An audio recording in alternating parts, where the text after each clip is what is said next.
നമസ്കാരം. ഗ്ലോബൽ മൂലിൻ്റെ പുതിയ എപ്പിസോഡിലേക്ക് എല്ലാവർക്കും സ്വാഗതം.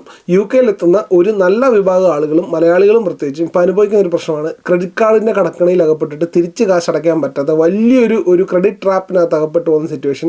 പലർക്കും ഇതിൻ്റെ ആവശ്യകതയും അനാവശ്യവും എന്താണെന്ന് തിരിച്ചറിയാതെ കുറേ കാശ് കിട്ടേണ്ട സന്തോഷത്തിൽ കുറേ ആർഭാടമായിട്ട് ചിലവാക്കുന്നത് മൂലം ഉണ്ടാകുന്ന പ്രശ്നമാണിത്. അപ്പോൾ അതിനെക്കുറിച്ച് കൃത്യമായിട്ട് ഒന്ന് ഡീക്കേറ്റ് ചെയ്യാൻ വേണ്ടിയാണ് ഇന്നത്തെ വീഡിയോ ചെയ്യുന്നത്. കുറേ നാളുകളായിട്ട് എനിക്ക് കിട്ടുന്നൊരു റിക്വസ്റ്റാണ് ക്രെഡിറ്റ് കാർഡ്സിനെ കുറിച്ചും എങ്ങനെ ക്രെഡിറ്റ് സ്കോർ ഉയർത്താമെന്നും ഉള്ള കാര്യങ്ങളെക്കുറിച്ച് സംസാരിക്കാൻ. അപ്പോൾ ഞാൻ അടുത്തൊരു വീഡിയോ ചെയ്യുന്നതായിരിക്കും. ആ വീഡിയോ ചെയ്യുന്നതിന് മുമ്പ് ക്രെഡിറ്റ് കാർഡ് മൂലം ഉണ്ടാകുന്ന പല ആളുകളുടെയും ജീവിതത്തിൽ ഉണ്ടാകുന്ന ദുരനുഭവങ്ങൾ എന്തൊക്കെയാണെന്ന് കൃത്യമായിട്ട് നിങ്ങളുടെ മുമ്പിലേക്ക് കൊണ്ടുവരാൻ വേണ്ടിയാണ് ഇന്നത്തെ വീഡിയോ കൊണ്ട് ഉദ്ദേശിക്കുന്നത്.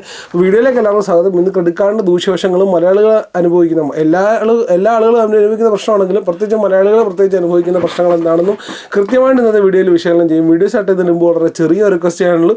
നിങ്ങൾ ആദ്യമായിട്ട് വീഡിയോ കാണുന്നുണ്ടെങ്കിൽ ദയവായി ചാനൽ സബ്സ്ക്രൈബ് ചെയ്യുക. അപ്പോൾ ഞാൻ ഇതുപോലത്തെ ഇൻഫോർമേറ്റീവ് എൻ്റർടൈനിങ്ങുള്ള കണ്ടൻസ് ഒന്നും മിസ്സായിരിക്കാൻ തൊട്ടടുത്തുള്ള ബെല്ലെ കൊണ്ട് പ്രസ് ചെയ്യാൻ മറക്കരുത്. നമുക്ക് നേരെ വീഡിയോയിലേക്ക് കിടക്കാം. UK-ൽ വരുന്ന ആളുകൾക്ക് ആദ്യത്തെ ഒരു 6 മാസത്തിനൊക്കെ ശേഷം കൃത്യമായിട്ടൊരു ശമ്പളമൊക്കെ വന്നു തുടങ്ങി. ഈവൻ സ്റ്റുഡൻസ് ആണെങ്കിൽ പോലും കൃത്യമായിട്ട് ശമ്പളമൊക്കെ വന്നു തുടങ്ങിയതിന് ശേഷം വളരെ വിശാലമായ ഒരു ഫൈനാൻഷ്യൽ ലോകമാണ് നമ്മുടെ മുമ്പിൽ ബാങ്കുകളൊക്കെ തുറന്നു വെക്കുന്നത്. തീർച്ചയായിട്ടും ഈ UK-ൽ എത്തി നിൽക്കുന്ന ആളുകൾക്ക് തീർച്ചയായിട്ടും ഈ കാര്യം മനസ്സിലാവും. അല്ലെങ്കിൽ വരുന്ന സ്റ്റുഡൻസ് ഇത് മനസ്സിലാക്കുക.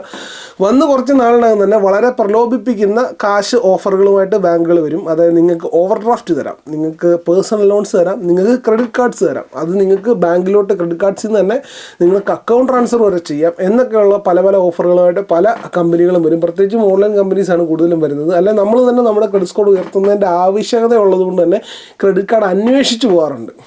അപ്പം ഇത് ഓരോന്നും എന്തൊക്കെയാണെന്ന് ഞാൻ പറയാം. ഒന്ന് ഓവർ ഡ്രാഫ്റ്റ് എന്ന് പറയുന്നത് നമ്മുടെ ബാലൻസ് 0-ൽ നിന്ന് മൈനസിലേക്ക് പോകാൻ നമ്മുടെ ബാങ്ക് അനുവദിക്കുന്ന ഒരു നിശ്ചിത എമൗണ്ട്. ചിലപ്പോൾ 1000 ഉണ്ടാവും, 500 ഉണ്ടാവും, ചിലർക്ക് 300 ഉണ്ടാവും. 0-ന് താഴെ പോയാലും അത് ക്രെഡിറ്റ് ആയിട്ട് ബാങ്ക് നമുക്ക് തരും. നമുക്ക് എത്ര വേണമെങ്കിലും ചിലവാക്കാം, ബാങ്ക് ട്രാൻസ്ഫർ ചെയ്യാം, നമുക്ക് ഒരാൾക്ക് ക്യാഷ് ട്രാൻസ്ഫർ ചെയ്യാം, അല്ലെങ്കിൽ ഡെബിറ്റ് കാർഡ് യൂസ് ചെയ്തിട്ട് നമുക്ക് പർച്ചേസ് നടത്താം. എന്ത് ചെയ്താലും ഈ കാശ് ബാങ്ക് നമുക്ക് തരും. ഓക്കെ, അതാണ് ഓവർ ഡ്രാഫ്റ്റ് എന്ന് പറയുന്നത്. ഒരുവിധപ്പെട്ട എല്ലാ ബാങ്കുകളും ഓവർ ഡ്രാഫ്റ്റുകൾ കൊടുക്കുന്നുണ്ട്. ഇപ്പോൾ പ്രത്യേകിച്ചും വന്നൊരു 6 മാസമൊക്കെ കഴിഞ്ഞ് കൃത്യമായിട്ട് റവന്യൂ ഒക്കെ വരുന്ന ആളുകളാണെങ്കിൽ ഓവർ ഡ്രാഫ്റ്റുകൾ ഇൻക്രീസ് ചെയ്ത് ലിമിറ്റുകൾ കൂട്ടി 300 എന്നുള്ളത് 500, 500 എന്നുള്ളത് 700, 1000 ഒക്കെ ആക്കി കൊടുക്കാറുണ്ട്. അപ്പോൾ അതാണ് ഓവർ ഡ്രാഫ്റ്റ്. ഇനിയും അടുത്ത പറയുന്നത് ക്രെഡിറ്റ് കാർഡ്സ് ആണ്. ക്രെഡിറ്റ് കാർഡ്സ് എന്ന് പറയുന്നത് പല തരത്തിലുള്ള ക്രെഡിറ്റ് കാർഡ്സ് ഉണ്ട്. അതായത് നാഷണലൈസ്ഡ് ബാങ്കുകളുടെ, അതായത് ലോയിഡ്സ് ബാങ്കോ HSBC-യോ അല്ലെങ്കിൽ നാറ്റ്വെസ്റ്റോ പോലുള്ള അല്ലെങ്കിൽ ബിൽഡിംഗ് സൊസൈറ്റിയുടെ ഒക്കെ ക്രെഡിറ്റ് കാർഡ്സ് ഉണ്ടാവും. അവരുടെ ക്രെഡിറ്റ് കാർഡ്സ് എന്ന് പറയുന്നത് കമ്പാരിറ്റീവ്ലി പലിശ കുറവായിരിക്കും. അതായത് ഒരു 12%, 15% ഒക്കെ വെച്ചിട്ടുള്ളതാണ് നോർമലി ഈ നാഷണൽ ബാങ്കുകളുടെ ക്രെഡിറ്റ് കാർഡുകൾ. പക്ഷേ അത് കിട്ടാൻ ഭയങ്കര ബുദ്ധിമുട്ടാണ്.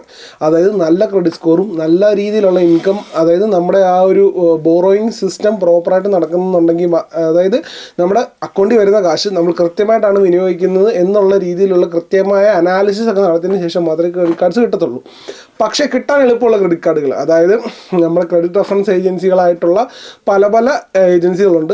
അതിൻ്റെയൊക്കെ ആപ്പുകൾ മുഖേന നമുക്ക് ഒരുപാട് അഡ്വർടൈസ്മെൻറ്റ് കിട്ടിയിട്ട് നമുക്ക് triple lock guarantee, double lock guarantee എന്നൊക്കെ പറഞ്ഞിട്ട് നമുക്ക് ഒരുപാട്, ഉദാഹരണം അക്വയൊക്കെയാണ് മിക്കവാറുള്ള ആളുകൾ ആദ്യം വരുന്ന സമയത്ത് എടുക്കുന്ന ക്രെഡിറ്റ് കാർഡുകൾ. അല്ലെങ്കിൽ ക്യാപിറ്റൽ വണ്ണിൻ്റെ ക്രെഡിറ്റ് കാർഡ്സ് ഉണ്ട്, അതേപോലെ തന്നെ സേബിൾ ഉണ്ട്. അങ്ങനെ ഡിഫറെൻറ്റ് ടൈപ്സ് ഓഫ് ക്രെഡിറ്റ് കാർഡുകളുണ്ട്. അപ്പോൾ ഇതെല്ലാം നമുക്ക് ഓൺലൈനിൽ കൂടെ ഈ പറയുന്ന ആപ്ലിക്കേഷൻ മുഖേന ജസ്റ്റ് അപ്ലൈ ചെയ്താൽ മാത്രം കിട്ടും. ചിലപ്പോൾ ആദ്യം 200 കൊണ്ടായിരിക്കും, 300 കൊണ്ടായിരിക്കും നമുക്ക് ക്രെഡിറ്റ് ലിമിറ്റ് ഉള്ളത്. പിന്നീട് അവരിത് കൂട്ടി 500, 800, 1000, 1500 ഒക്കെ ആക്കി കൂട്ടി തരും. ഇപ്പോൾ സ്റ്റുഡൻസ് ആണെങ്കിൽ ഒബ്വിയസ്ലി ആദ്യം 200 കൊണ്ടോ 300 കൊണ്ടോ ക്രെഡിറ്റ് കാർഡ് അപ്ലൈ ചെയ്താൽ ആദ്യം കിട്ടത്തുള്ളൂ. പക്ഷേ പല ആളുകളും ഈ ക്രെഡിറ്റ് കാർഡ് കിട്ടുമ്പോൾ ഭയങ്കരമായിട്ട് സന്തോഷിക്കുമ്പോൾ എനിക്കും കിട്ടി ക്രെഡിറ്റ് കാർഡ്, UK-ൽ എല്ലാവരും ക്രെഡിറ്റ് കാർഡ് ഉപയോഗിക്കുന്നത്, എനിക്കും കിട്ടി ക്രെഡിറ്റ് കാർഡ് എന്ന് പറഞ്ഞ് വളരെയധികം സന്തോഷിക്കും. പക്ഷേ ഇതിൻ്റെ ആനുവൽ APR എത്രയാണെന്ന് നോക്കത്തില്ല. ആനുവൽ APR 100% അല്ലെങ്കിൽ ഒരു 99% ഞാൻ കണ്ടിട്ടുള്ള ആദ്യത്തെ ക്രെഡിറ്റ് കാർഡുകളെല്ലാം ഈ പറയുന്ന കമ്പനികളിൽ നിന്ന് എടുക്കുമ്പോൾ 48% അല്ലെങ്കിൽ 45%, ഏറ്റവും കുറവുള്ളവർക്ക് 35%, അതിൽ കുറഞ്ഞ് ഞാൻ കണ്ടിട്ടേ ഇല്ല.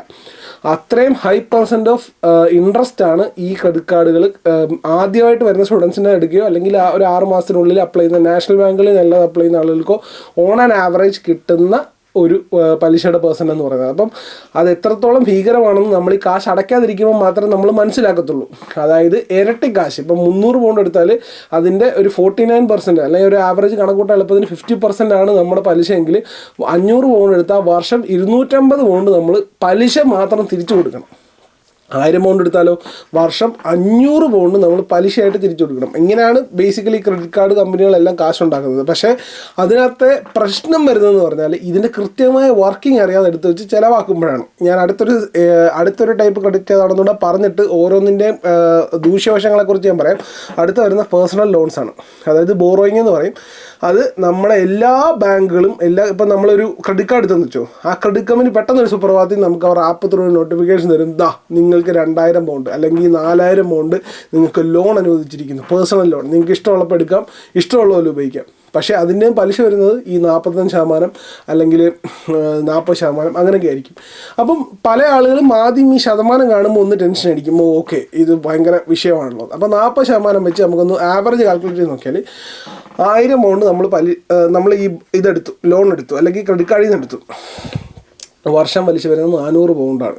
അപ്പോൾ ഈ 400 പൗണ്ടിൻ്റെ മാസം പലിശ 400 ഡിവൈഡ് ബൈ 12 ഏകദേശം ഒരു 30 പൗണ്ട് 32 പൗണ്ടൊക്കെ വരത്തുള്ളൂ. അപ്പോൾ ഫുൾ ടൈം വർക്ക് ചെയ്യുന്ന ഒരു ആൾ വിചാരിക്കും, ഓക്കെ 32 പൗണ്ട് എന്ന് പറയുന്നത് നമുക്ക് അഫോർഡ് ചെയ്യാൻ പറ്റുന്ന ഒരു എമൗണ്ടാണ്, അപ്പം നമുക്ക് വലിയ പ്രശ്നമില്ല, 32 പൗണ്ട് പലിശ നമുക്ക് അഫോർഡ് ചെയ്യാൻ വലിയ പ്രശ്നമില്ല. അപ്പം അത് നമുക്ക് ബേസിക്കായിട്ട് അടച്ചു പോകുന്നതേ ഉള്ളൂ മാസം പലിശ. അപ്പോൾ 1000 പൗണ്ട് നമുക്ക് എടുക്കാൻ കുഴപ്പമില്ലെന്ന് വിചാരിക്കും.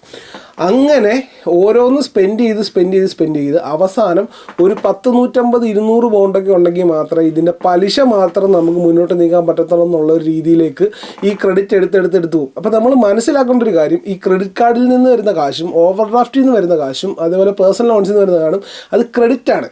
അതായത് അത് നമ്മുടെ കയ്യിലുള്ള കാശല്ല, അത് കടം എന്നും അല്ലെങ്കിൽ അതിനെ ഒരു ഡെപ്റ്റ് എന്നും നമുക്ക് പറയേണ്ടതായിട്ട് വരും. അത് പല ആളുകളും മനസ്സിലാവുന്നില്ല. ക്രെഡിറ്റ് കാർഡ് പല ആളുകൾക്കും മനസ്സിലാവാത്തതാണോ അല്ലെങ്കിൽ മനസ്സിലാവാത്തതായിട്ട് അഭിനയിക്കുന്നതാണോ അല്ലെങ്കിൽ മനസ്സിലാവുന്നില്ല എന്ന് ഒരു മിഥ്യാധാരണയിൽ മുന്നോട്ട് പോകുന്നതാണോ എന്ന് എനിക്കറിയത്തില്ല.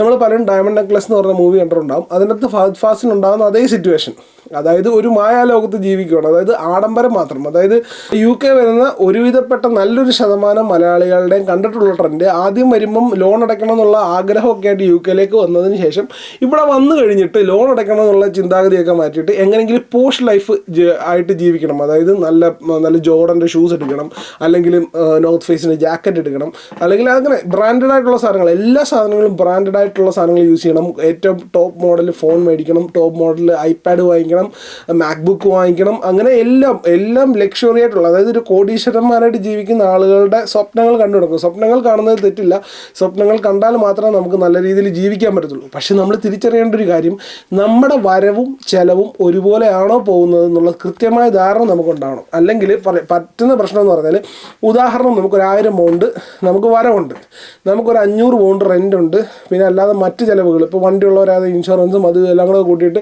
ഒരു 200 പൗണ്ട് എക്സ്ട്രാ ചിലവുണ്ടെന്ന് വെച്ചോ. ഇപ്പം നമുക്ക് ഒരു മാസം മിച്ചം പിടിക്കാൻ പറ്റുന്ന എമൗണ്ട് 200 പൗണ്ടാണ്. ഓക്കെ, നമുക്ക് അത്രയും മിച്ചം പിടിക്കാൻ പറ്റത്തുള്ളൂ. ഈ മിച്ചം പിടിക്കാൻ 200 പൗണ്ട് പറ്റുമ്പം നമ്മൾ ഒരു മാസത്തെ നമ്മുടെ ചിലവ്, ഒരു വർഷത്തെ ആനുവലി കാൽക്കുലേറ്റ് ചെയ്ത് നോക്കിയാൽ ഒരു വർഷത്തെ ചിലവ് 2400 പൗണ്ടേ നമുക്ക് എന്താ പറയുന്നുള്ളൂ, മിച്ചം പിടിക്കാൻ പറ്റുന്ന കാശുള്ളൂ. അതിനകത്ത് തന്നെ അൺഎക്സ്പെക്റ്റഡ് ചിലവുകൾ ഒരുപാട് വരും. ഈ പറയുന്ന പോലെ വണ്ടി കേടാവുക, അല്ലെങ്കിൽ എന്തെങ്കിലും അസുഖം വന്ന് പ്രൈവറ്റ് ഹോസ്പിറ്റലിൽ പോകേണ്ടി വരിക, അല്ലെങ്കിൽ എന്തെങ്കിലും നമ്മൾ താമസിക്കുന്ന സ്ഥലത്ത് എന്തെങ്കിലും എക്യുപ്മെൻറ്റ്സ് കേടാവുക, അല്ലെങ്കിൽ നമ്മുടെ ഫോൺ നശിച്ചു പോവുക, അങ്ങനെ എന്തെങ്കിലുമൊക്കെ അൺഎക്സ്പെക്റ്റഡ് എക്സ്പെൻസ് വരും. എങ്കിലും ഐഡിയൽ സിനാരിയോയിൽ, അതായത് ഒന്നും സംഭവിക്കാതെ എല്ലാം നല്ലപോലെ പോകുന്ന സിനാരിയോയിൽ ഈ ഒരാൾക്ക്, ഈ പറയുന്ന എക്സാമ്പിൾ ഒരാൾക്ക് ഒരു വർഷം 2400 പൗണ്ടേ അവർക്ക് മിച്ചം പിടിക്കാൻ പറ്റത്തുള്ളൂ. അങ്ങനെ ഒരു സിനാരിയോയിൽ, അത് എല്ലാവർക്കും അത്രേ പറ്റത്തുള്ളൂ എന്നും അല്ലെങ്കിൽ എല്ലാവർക്കും ഇത്ര വരുമാനം ഉള്ളൂ എന്നല്ല ഞാൻ പറഞ്ഞത്. ഞാൻ എക്സാമ്പിളായിട്ട് ഒരാളുടെ കാര്യം പറഞ്ഞതാണ്. ആ ആൾ ഈ പറയുന്ന പോലെ ആദ്യം തന്നെ ഈ മാസം തുടങ്ങുമ്പോൾ തന്നെ, അല്ലെങ്കിൽ ഒരു വർഷം തുടങ്ങുമ്പോൾ തന്നെ, ഞാനൊരു ഫൈനാൻഷ്യൽ ഇയറിനെ കുറിച്ചാണ് സംസാരിക്കുന്നതെന്ന് വെച്ചോ, തുടങ്ങുമ്പോൾ തന്നെ ഒരു 15 Pro Max ആദ്യം തന്നെ കടയിൽ പോയി എടുക്കുന്നു. അതും ഒരു 1300-1400 പൗണ്ടിന്. പിന്നെ നല്ലൊരു ജോർഡൻ്റെ ഷൂ, നല്ലൊരു ജാക്കറ്റ്, ഐപാഡ്, ഐമാക്ക്, ഇങ്ങനെ ഈ ബ്രാൻഡുകളുടെ മുമ്പിൽ ഭ്രമം പിടിച്ച് പോകുന്ന സമയത്ത് ഉണ്ടാവുന്ന കാര്യം എന്ന് പറഞ്ഞാൽ, ഈ ആനുവലി അല്ലെങ്കിൽ ഈ പറഞ്ഞ മന്ത്ലി ഒരാൾക്ക് സേവ് ചെയ്യാൻ പറ്റുന്നതിനേക്കാളും വലിയൊരു എമൗണ്ട് ക്രെഡിറ്റ് കാർഡ് കമ്പനികൾക്ക് തിരിച്ചടച്ചുകൊണ്ടിരിക്കേണ്ട ഒരു സാഹചര്യം. അപ്പം ഒരിക്കലും ഈ പറഞ്ഞ പോലെ UK നിൽക്കുന്നത് ലാഭമായിട്ട് ഇവർക്ക് തോന്നത്തില്ല. കാരണം എന്താ അറിയോ, വരുന്ന എമൗണ്ടിനേക്കാളും കൂടുതലാണ് ചിലവ്. അപ്പോൾ എന്ത് ചെയ്യും, ചിലവ് കൂടുന്നതനുസരിച്ച് വീണ്ടും ക്രെഡിറ്റ് കാർഡിൽ നിന്ന് എടുത്തുകൊണ്ടിരിക്കും. അപ്പോൾ ആദ്യം 100 പൗണ്ടായിരിക്കും ക്രെഡിറ്റ് കാർഡിൽ നിന്ന് എടുക്കുന്നത്, അത് വീണ്ടും അടുത്ത മാസം ആകുമ്പോഴത്തേക്ക് അതായത് പിന്നെ പിടിച്ച് നിൽക്കാൻ വേണ്ടി, ഇപ്പോൾ അല്ല ഉദാഹരണം പറഞ്ഞ ഒരു 500 പൗണ്ട് എടുത്തു, ഈ 500 പൗണ്ട് തിരിച്ചടയ്ക്കാൻ ശ്രമിക്കുന്നതിനനുസരിച്ച് ഈ 500 എന്നുള്ള കാശ് 600 ആവും. പിന്നെ അത് തിരിച്ചടയ്ക്കാൻ ശ്രമിച്ചുകൊണ്ടിരിക്കുന്ന വഴിക്ക് അത് 700 ആവും. അതായത് ഞാൻ പറഞ്ഞത് നമ്മുടെ വരവിനൊത്താണോ നമ്മുടെ ചിലവെന്ന് കൃത്യമായിട്ട് മനസ്സിലാക്കിയിട്ട് മാത്രം. അതല്ലാതെ എത്ര ക്രെഡിറ്റ് കാർഡ് എനിക്കുണ്ട് അല്ലെങ്കിൽ എന്തുമാത്രം പേഴ്സണൽ ലോൺ എനിക്കുണ്ട് എന്നുള്ളതിൻ്റെ പേരിലല്ല. അതെപ്പോഴും കടമാണ്. അത് നമ്മൾ എടുത്താൽ അത് നമ്മൾ കടമാണെന്ന് മനസ്സിലാക്കുക. അല്ലാതെ നമുക്ക് കിട്ടുന്ന എന്തോ നമുക്ക് ചിലവാക്കാൻ കിട്ടുന്ന എന്തോ പ്രിവിലേജായിട്ട് കണക്കാക്കാതെ ഈ പറയുന്ന കിട്ടുന്ന ക്രെഡിറ്റ് കാർഡുകൾ നമുക്കതൊരു കടമാണെന്ന് മനസ്സിലാക്കിയിട്ട് മാത്രം ചിലവാക്കും. അപ്പോൾ UK-യിലുള്ള പല ആളുകളുടെയും സിറ്റുവേഷൻ ഇതാണ്. പേഴ്സണൽ ലോൺ എടുത്തും അതേപോലെ തന്നെ ക്രെഡിറ്റ് കാർഡുകൾ ഉപയോഗിച്ചും ഒരുപാട് ഈ പറഞ്ഞ ലക്ഷറി ആയിട്ട് ജീവിക്കാനുള്ള ആഗ്രഹം കാരണം പർച്ചേസ് ചെയ്തിട്ട് അവസാനം നാട്ടിൽ അയച്ചു കൊടുക്കാനോ അല്ലെങ്കിൽ ലോണിനടയ്ക്കാനോ കാശില്ലാതെ ഈ പറയുന്ന ട്രാപ്പിനകത്ത്, അതായത് ഒരിക്കൽ ഈ ട്രാപ്പിനകത്ത് വെട്ടുപോയി കഴിഞ്ഞാൽ അതിനകത്തൊന്ന് പുറത്ത് വരണമെങ്കിൽ ഭയങ്കര പാടായിരിക്കും. അത് മനസ്സിലാക്കുന്നത് ആ ട്രാപ്പിനകത്തായതിനു ശേഷമായിരിക്കും. പിന്നീട് അതിൽ നിന്നൊരു റിക്കവറി വലിയ ബുദ്ധിമുട്ടാണ്. അതുകൊണ്ട് തന്നെ always spend what you can afford. നിങ്ങൾക്ക് എന്താണോ അഫോർഡ് ചെയ്യാൻ പറ്റുന്നത്, നിങ്ങളുടെ വരവിനനുസരിച്ച് നിങ്ങൾക്ക് എന്താണോ അഫോർഡ് ചെയ്യാൻ പറ്റുന്നത് അത് മാത്രം കാൽക്കുലേറ്റ് ചെയ്ത് സ്മാർട്ടായിട്ട് മാത്രം നിങ്ങൾ ഇൻവെസ്റ്റ് ചെയ്യുക. ലക്ഷറി ലൈഫ് ജീവിക്കണം അല്ലെങ്കിൽ ഭയങ്കര പോഷായിട്ട് ഇവിടെ ജീവിക്കണം, പോഷായിട്ട് ജീവിക്കുന്ന മറ്റുള്ളവരെ കാണിക്കണം എന്നുള്ളതിൻ്റെ പേരിൽ മണ്ടത്തരം കാണിച്ച് എല്ലാ ഗാഡ്ജറ്റ്സും എല്ലാ സാധനങ്ങളും ഭയങ്കര കോസ്റ്റ്ലി ആയിട്ടുള്ള സാധനം എടുത്തിട്ട് സ്വന്തം ജീവിതം തന്നെ ഒരു നരകമാക്കാതിരിക്കുക. നാളുകൾ മുന്നിട്ട് പോയി ആഴ്ചകളും മാസങ്ങളും വർഷങ്ങളും ഒക്കെ കഴിഞ്ഞ് കഴിയുമ്പം ഈ ഡെപ്റ്റിൽ നിന്ന് പുറത്ത് വരാൻ പറ്റാതെ വല്ലാത്തൊരു സിറ്റുവേഷന് അഫക്റ്റ് ചെയ്യുന്ന, അത് അവസാനം ഡിപ്രഷനിലേക്കും മാനസികമായ ബുദ്ധിമുട്ടുകളിലേക്കും ഒക്കെ പോകുന്ന പല ആളുകളും UK-യിൽ തന്നെയുണ്ട്. അല്ലെങ്കിൽ ഈ പറഞ്ഞ പോലെ യൂറോപ്യൻ കൺട്രീസിലും അമേരിക്കയിലും ഓസ്ട്രേലിയയും ന്യൂസിലൻഡ് പോലുള്ള രാജ്യങ്ങളൊക്കെ നോക്കിയാൽ നിങ്ങൾക്ക് തീർച്ചയായിട്ടും കാണാൻ കഴിയും. അപ്പോൾ അതുകൊണ്ട് ഇതൊരു അവയർനെസ് ആയിട്ട് എടുക്കുക. തീർച്ചയായിട്ടും UK-യിൽ വരുമ്പം ഈ കാര്യങ്ങൾ ശ്രദ്ധിക്കുക. നിങ്ങളൊരു ട്രാപ്പിനകത്ത് അകപ്പെടാതിരിക്കുക, സ്വന്തം കുഴി സ്വയം തോണ്ടാതിരിക്കുക. ക്രെഡിറ്റ് കാർഡ് കിട്ടുന്നത് നല്ലതാണ്. എല്ലാ മാസവും അതിൻ്റെ ഗുണങ്ങൾ എന്താണെന്നും എങ്ങനെ കിട്ടുമെന്നുള്ളതും ഞാൻ വേറൊരു വീഡിയോയിൽ ഡീറ്റെയിൽ ആയിട്ട് പറയും. അപ്പോൾ അതിന് റെഫറൻസ് ആയിട്ട് ഇത് ചെയ്താൽ എന്തൊക്കെ ബുദ്ധിമുട്ടുണ്ടാവുമെന്ന് ആദ്യം പറഞ്ഞിട്ട് മറ്റേത് പറയുന്നതാണ് ആയിരിക്കും ബെറ്റർ എന്ന് എനിക്ക് തോന്നി. അതുകൊണ്ടാണ് ഞാൻ ആദ്യം ഡിസ്ക്ലൈമർ ആയിട്ടെന്നുള്ള രീതിയിൽ ഈ വീഡിയോ ചെയ്യുന്നത്. അപ്പോൾ തീർച്ചയായിട്ടും ക്രെഡിറ്റ് എമൗണ്ടുകൾ കിട്ടുമ്പം അത് നിങ്ങൾക്ക് കിട്ടുന്ന എമൗണ്ട് അല്ല, നിങ്ങളുടെ കടമാണതെന്ന് തിരിച്ചറിഞ്ഞുകൊണ്ട് മാത്രം അത് ചിലവാക്കുക. അപ്പം തീർച്ചയായിട്ടും UK വരുന്ന ആളുകൾ ക്രെഡിറ്റ് കാർഡ് ഇല്ലാതെ ഇവിടെ ജീവിക്കാൻ പറ്റത്തില്ല. അപ്പോൾ UK വരുന്ന ആളുകൾ ക്രെഡിറ്റ് കാർഡ് എടുക്കട്ടെ, നല്ലപോലെ അവരുടെ കാര്യങ്ങളെല്ലാം മുന്നോട്ട് നീക്കാൻ സാധിക്കട്ടെ എന്ന് ഞാൻ ആത്മാർത്ഥമായിട്ട് ആഗ്രഹിക്കുന്നു. UK-യിൽ വരുന്ന ആളുകൾ ഇതുപോലെ എൻ്റെ സബ്സ്ക്രൈബേഴ്സെങ്കിലും അല്ല എൻ്റെ വീഡിയോസ് കാണുന്ന ആളുകളെങ്കിലും ഈ കടക്കണിയിൽ അകപ്പെടാതിരിക്കട്ടെ എന്ന് വിശ്വസിക്കുന്നു. അപ്പം ഈ പറഞ്ഞ പോലെ അളവെട്ട് ചിലവാക്കുന്ന നിങ്ങളുടെ ഫ്രണ്ട്സ് ആരെങ്കിലും ഉണ്ടെങ്കിൽ ഈ വീഡിയോ അവരിലേക്ക് ഷെയർ ചെയ്ത് കൊടുക്കുക. ഇന്നത്തെ വീഡിയോ നിങ്ങൾക്ക് ഹെൽപ്ഫുൾ ആണെന്ന് തോന്നിയിട്ടുണ്ടെങ്കിൽ, ഒരു അവയർനെസ് നിങ്ങളിലേക്ക് ജനറേറ്റ് ചെയ്യാൻ സാധിച്ചിട്ടുണ്ടെന്ന് നിങ്ങൾക്ക് തോന്നുന്നുണ്ടെങ്കിൽ ദയവായി ഈ വീഡിയോ ലൈക്ക് ചെയ്യുക. അതേപോലെ തന്നെ മറക്കാതെ ചാനൽ സബ്സ്ക്രൈബ് ചെയ്യുക. ഒപ്പം ഞാൻ ഇതുപോലത്തെ ഇൻഫോർമേറ്റീവ് മെൻറ്ററിനുള്ള കണ്ടൻസ് ഒന്നും മിസ്സായിരിക്കാൻ തൊട്ടടുത്തുള്ള ബെല്ലൈക്കൺ പ്രസ് ചെയ്യാൻ മറക്കരുത്. നമുക്ക് ഇനിയൊരു വീഡിയോയിൽ കാണാം. വരെ ഗുഡ് ബൈ.